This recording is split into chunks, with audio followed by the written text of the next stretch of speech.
इसलिए तो मत बता।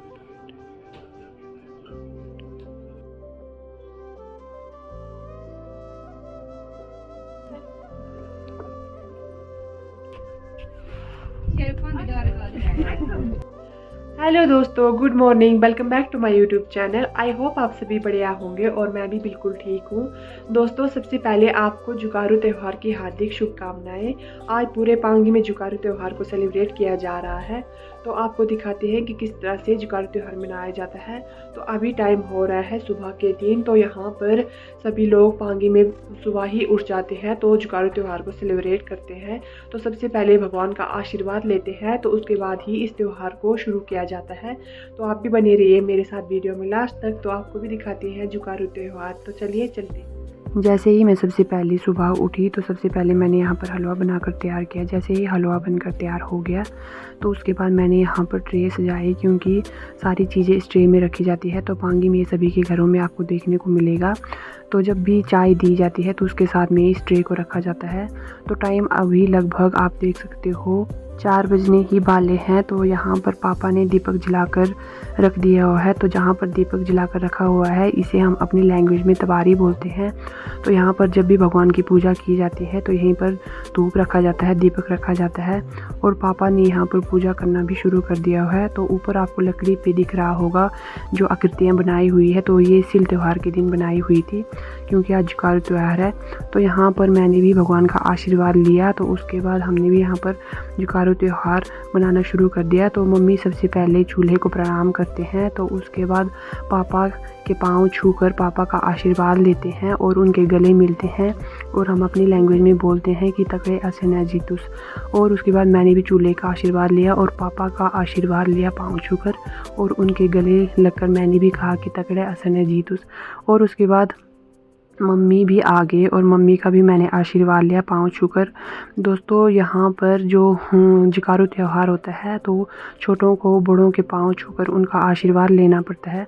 तो उसके बाद मैं और पापा चले गए शिवजी भगवान के मंदिर में, क्योंकि शिवजी भगवान के आशीर्वाद लेना था हमने। तो पापा ने यहाँ पर पूजा की और दूध चढ़ाया। तो उसके बाद जैसे ही हम घर में आए तो यहाँ पर हमने शुन्यात खाई। तो आप देख सकते हो पंगवाली रोटी मंडे और उसके साथ शहद और घी रखा जाता है। तो इससे ही जुगारू की सुबह मुंह मीठा किया जाता है। आप देख सकते हो किस तरह से रखा हुआ है। तो जैसे ही हमने मुंह मीठा किया तो उसके बाद मैं और पापा चले गए नीचे दादी के पास, क्योंकि दादी बड़े हैं तो पापा को दादी का आशीर्वाद लेने जाना पड़ता है और उनके पाँव छूकर उनके गले लगना पड़ता है।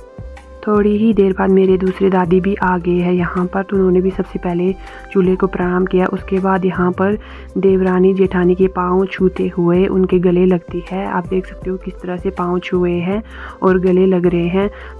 दोस्तों, जुगारू त्यौहार जो होता है इस दिन सभी लोग अपने गिलवे शिकवे भूलकर छोटे बड़ों का आशीर्वाद लेते हैं और उनके पाँव छूकर उनके गले लगते हैं। तो अभी चाचा जी और चाची जी आ गए हमारे घर में, क्योंकि पापा बड़े हैं। तो चाचा जी और चाची जी अभी मम्मी का आशीर्वाद लेंगे उनके पाँव छूकर। तो आप देख सकते हो किस तरह से चाचा जी और चाची जी ने आशीर्वाद लिया मम्मी का।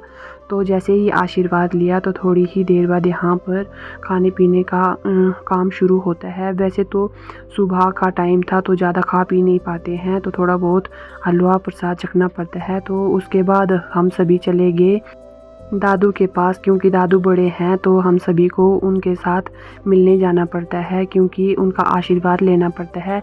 दोस्तों, जुगारू त्यौहार में ऐसे ही होता है, जो भी बड़े होते हैं बुजुर्ग होते हैं उनका आशीर्वाद लेने के लिए सभी को जाना ही पड़ता है। तो आप देख सकते हो यहाँ पर भी सभी लोग एक दूसरे के पाँव छूकर गले लग रहे हैं और उनका आशीर्वाद ले रहे हैं। दोस्तों, जैसे ही आपस में ये जुगारू त्यौहार मनाया जाता है तो उसके बाद सभी लोग जितने भी गांव में हैं आस पड़ोस के बड़े होते हैं उन सभी के घरों में जाते हैं और उन सभी का आशीर्वाद लेते हैं।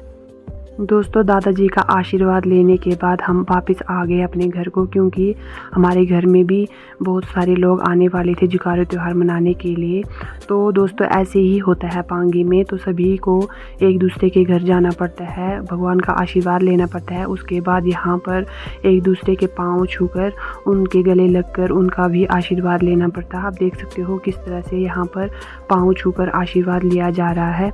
दोस्तों उसके बाद ही यहाँ पर खाने पीने का काम भी शुरू होता है। तो अभी हम जा रहे हैं पार में, क्योंकि वहाँ पर चाचू का घर है तो उनके घर में भी जाना पड़ता है जुकारू के दिन। तो आपको दिखाते हैं सबसे पहले यहाँ का व्यू, काफ़ी ज़्यादा सुंदर है। सभी ने अपनी चूरी गाय बाहर डाले हुए हैं धूप सेकने के लिए, और यहाँ का व्यू कुछ इस तरह से है।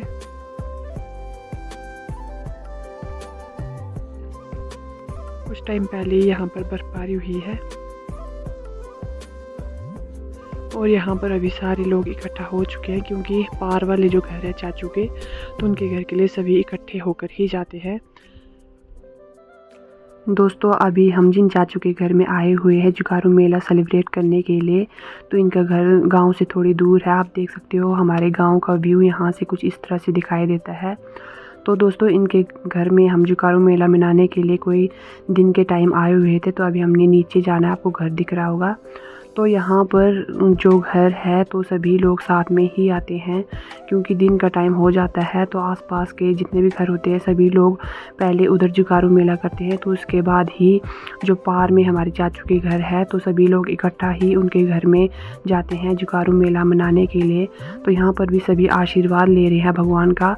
उसके बाद ही यहाँ पर एक दूसरे के पाँव छूकर आशीर्वाद लेते हैं। जैसे कि मैंने आपको बताया, जो छोटे होते हैं वो बड़ों का आशीर्वाद लेते हैं। तो आप जो देख सकते हो यहाँ पर थाली में पूरी रखी हुई है। तो जिनके भी घर में हम जाते हैं तो उनके घर के लिए पूरी लेके जाते हैं, और उसके ऊपर एक फूल रखा जाता है, क्योंकि खाली हाथ नहीं जाते हैं किसी के भी घर में। तो अभी हम जा रहे हैं जुकारू मेला सेलिब्रेट करने के बाद अपने घर के लिए। तो अब आपको मिलते हैं अगले ब्लॉग में, तब तक के लिए टेक केयर, बाय बाय।